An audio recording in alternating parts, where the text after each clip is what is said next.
우리 다 같이 사도신경으로 우리의 신앙을 고백하겠습니다. 나는 전능하신 아버지 하나님 천지의 창조주를 믿습니다. 나는 그의 유일하신 아들 우리 주 예수 그리스도를 믿습니다.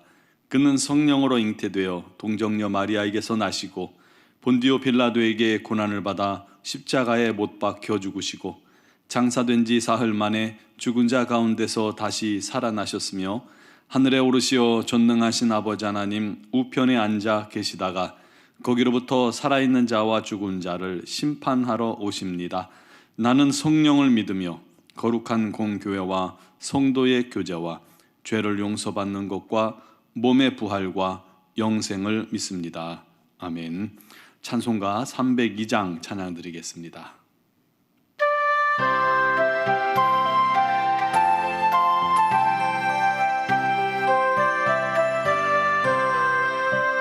내 주 하나님 넓고 큰 은혜는 저 큰 바다보다 깊다. 너 곧 다주를 끌러 깊은 데로 저 한가운데 가보라. 언덕을 떠나서 창파에 배 띄워 내 주 예수 내의 바다로 내 맘껏 져가라. 왜 너 인생은 언제나 거기서 저 큰 바다 물결 보고 금인 모르는 깊은 바다 속을 한 번 헤아려 안 보나. 언덕을 떠나서 창파에 배 띄워 내 주 예수 내의 바다로 내 맘껏 져가라. 많은 사람이 얕은 물가에서 저 큰 바다 가려다가 찰싹거리는 작은 파도 보고 마음 약하여 못 가네. 언덕을 떠나서 창파에 배 띄워 내 주 예수 내의 바다로 내 맘껏 져가라. 자 곧 가거라 이제 곧 가거라 저 큰 은혜 바다 향해. 자 곧 내 너를 저 깊은 데로 가라. 망망한 바다로 언덕을 떠나서 창파에 배 띄워 내 주 예수 내의 바다로 내 맘껏 져가라. 아멘. 오늘 우리에게 주신 하나님 말씀은 룻기 2장 1절에서 4절 말씀입니다. 제가 가진 성경으로 구약 성경 402쪽 룻기 2장 1절에서 4절까지의 말씀을 제가 봉독해 드리겠습니다. 나오미의 남편 엘리멜렉의 친족으로 유력한 자가 있으니 그의 이름은 보아스더라. 모압 여인 룻이 나오미에게 이르되 원하건대 내가 밭으로 가서 내가 누구에게 은혜를 입으면 그를 따라서 이삭을 줍겠나이다 하니 나오미가 그에게 이르되 내 따라 갈지어다 하매 룻이 가서 베는 자를 따라 밭에서 이삭을 줍는데 우연히 엘리멜렉의 친족 보아스에게 속한 밭에 이르렀더라. 마침 보아스가 베들레헴에서부터 와서 베는 자들에게 이르되 여호와께서 너희와 함께 하시기를 원하노라 하니 그들이 대답하되 여호와께서 당신에게 복 주시기를 원하나이다 하니라. 아멘. 여러분이 잘 아시는 나니아 연대기, 그것으로 유명한 영국의 기독교 작가 C.S. 루이스가 한 강연에서 강연 후에 질문을 받습니다. 그리스도인들이 말하는 기도 응답은 우연의 일치가 아니냐 하는 그런 질문입니다. 그에 대해서 그가 대답합니다. 물론 우연일 수도 있겠지요. 그런데 이상한 건 기도를 그치면 그 우연도 일어나지 않는다는 겁니다. 여러분, 믿는 자들에게 우연은 없습니다. 성도에게 우연이란 것은 하나님의 섭리가 임하는 시간입니다. 불신자는 우연이고 재수로 보이는 것이 우리 성도들에게는 응답이요 하나님의 섭리인 것입니다. 그러므로 성도들은 우연을 바라보는 그러한 시선을 바꾸어야만 합니다. 오늘 본문은 사사시대의 이야기라고 시작을 합니다. 룻기서 전체의 말씀을 우리가 봐야 합니다. 베들레헴에 살던 나오미와 남편 엘리멜렉이 흉년이 들자 모압 땅으로 이주를 하게 됩니다. 먼 훗날 고향에 돌아올 때 나오미가 말하기를 내가 풍족하게 나갔더니 여호와께서 내게 비어 돌아오게 하셨느니라 한 말을 보면요, 먹고 살 게 없어서 나갔다기보다는 조금 더 풍족한 기회를 잡고자 선택한 것처럼 보입니다. 마치 우리가 아메리칸 드림을 꿈꾸고 해외로 나가는 것과 비슷합니다. 꿈을 가지고 떠났습니다. 하지만 하나님의 땅, 하나님의 약속의 땅을 떠난 것은 오히려 이 가정에는 불행이 된 것입니다. 왜 그러냐면 남편과 두 아들을 모압 땅에서 잃은 것입니다. 할 수 없이 이제 모든 걸 다 잃고 고향으로 돌아오려고 두 모압 며느리에게 나를 떠나 너희 민족으로 가라 했는데, 첫째는 갔는데 둘째 며느리 룻은 끝까지 어머니와 함께 하겠다라고 해서 두 사람이 이제 모압에서 베들레헴으로 돌아오는 겁니다. 다 잃어버렸습니다. 꿈도 잃어버리고 가족도 잃어버리고 재산도 잃어버리고 행복도 잃어버리고 빈손으로 돌아오게 된 것이죠. 여러분, 하나님 없이 내가 할 수 있다고 생각하고 해보려는 건 굉장히 위험한 생각입니다. 내 생각대로 하면 뭔가 잘 될 것 같아요. 그래서 하는 거겠죠. 하지만 우리는 하나님을 떠나서는 아무것도 할 수 없는 자들임을 분명히 시인하고 인정해야 합니다. 여러분, 잘못하면요, 내 마음대로 내 뜻대로 하나님을 떠나면 빈털터리로 하나님께 돌아오게 되는 것입니다. 탕자가 아버지를 떠났다가 다 털어먹고 마지막에 거지가 되어서 아버지께 돌아오는 것과 같이 말입니다. 그러나 늦게라도 우리 하나님께로 돌아오면 하나님께서 다시 채워주시고 회복시켜 주시는 줄 믿으시기 바랍니다. 그게 룻기서가 주는 교훈 중에 하나입니다.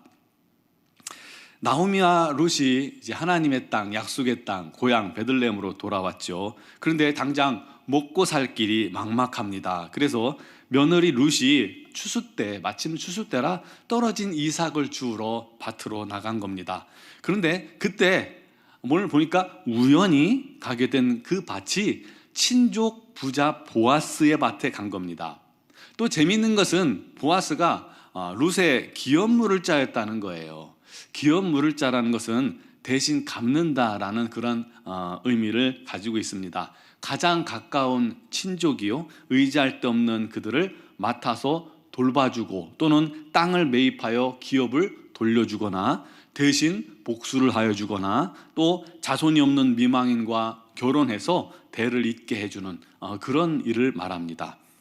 또 4절, 마침 그때 보아스가 그 밭에 왔습니다. 또 이삭 줍는 여인들이 많았는데 우연히 룻이 눈에 들어왔고요. 그래서 이제 그 뒷절에 보면 누구냐라고 물어보니까 친족 나오미의 며느리인데 어머니를 위해서 하루 종일 저렇게 이삭을 줍고 있다라는 이야기를 듣게 됩니다. 그때부터 보아스가 룻을 특별하게 생각하고 특별하게 배려하게 되죠. 이 둘의 결국은 어떻게 됩니까? 중간 과정을 끊고 보아스와 룻이 결혼을 하게 됩니다. 보아스가 기업 물을 자의 의무를 수행하게 되는 거죠. 놀라운 것은 이 보아스와 이방 여인 룻 사이에 낳은 아들이 바로 오벳입니다. 오벳의 아들이 누구일까요? 바로 이새입니다. 이새의 아들은 누구예요? 다윗입니다. 룻은 다윗의 증조 할머니가 되는 거예요. 이방 여인임에도 불구하고 말이죠. 그런데 이방 여인임에도 불구하고 구원사의 가장 중요한 다윗 왕의 증조 할머니가 되는 겁니다. 어떻게 그럴 수가 있어요? 룻은 시어머니를 떠나지 않고 어머니께 신실했기 때문입니다. 또 룻은 어머니의 하나님이 나의 하나님이라고 고백했습니다. 하나님을 자기의 주인으로 믿고 영접했던 겁니다. 여러분, 하나님과 상관없던 우리들도, 죄인이었던 우리도 예수님을 영접하여 하나님의 자녀가 됐습니다.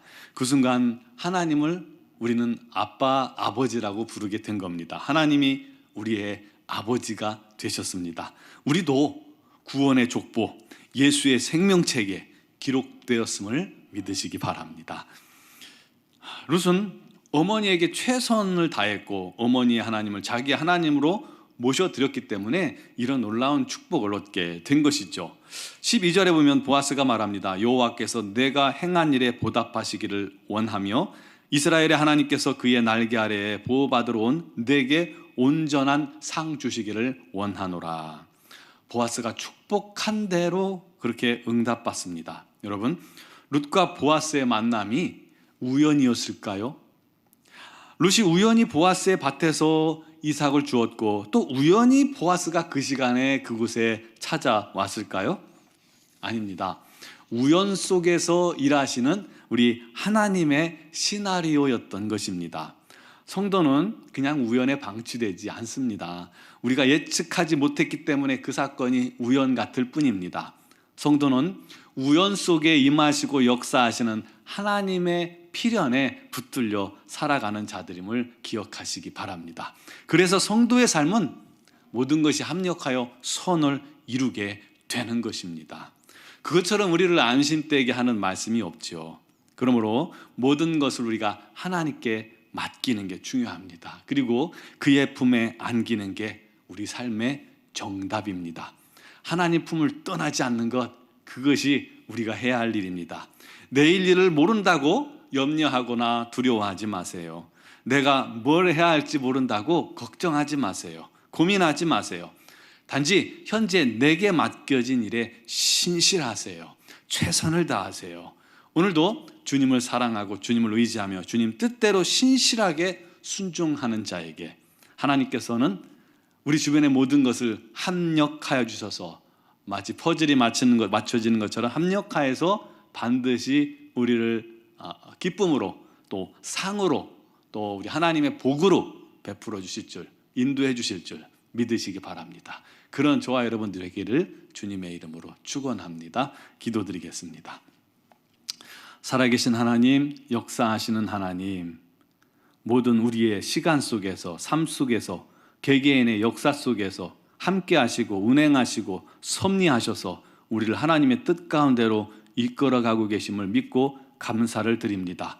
아버지, 믿는 자들의 삶 속에 우연이 아니라 우리 하나님의 손길이요 하나님의 도우시며 하나님의 인도하심, 아버지 그 섭리를 분명히 깨닫게 하여 주시고 모든 것을 주님께 맡기고 주님 품을 떠나지 아니하며 날마다 주님 안에서 감사하며 찬양하며 우리 하나님을 의지하는 자들이 되게 하여 주시옵소서. 모든 것을 합력하여 선을 이루시는 하나님께서 의지하는 자들에게 아버지 하나님께 영광 돌릴 그런 일들로 풍성케 하시고 감사의 제목으로 풍성케 하시고 아버지 하나님 은혜의 복을 충만히 누리게 하실 줄로 믿습니다. 그를 의지하는 마음으로 살아가는 자들 되게 하여 주옵소서. 오늘 새벽에도 주님께 모든 것을 내려놓고 맡길 때 우리 하나님께서 담당하여 주시고 우리 하나님의 뜻을 이루어 주시옵소서.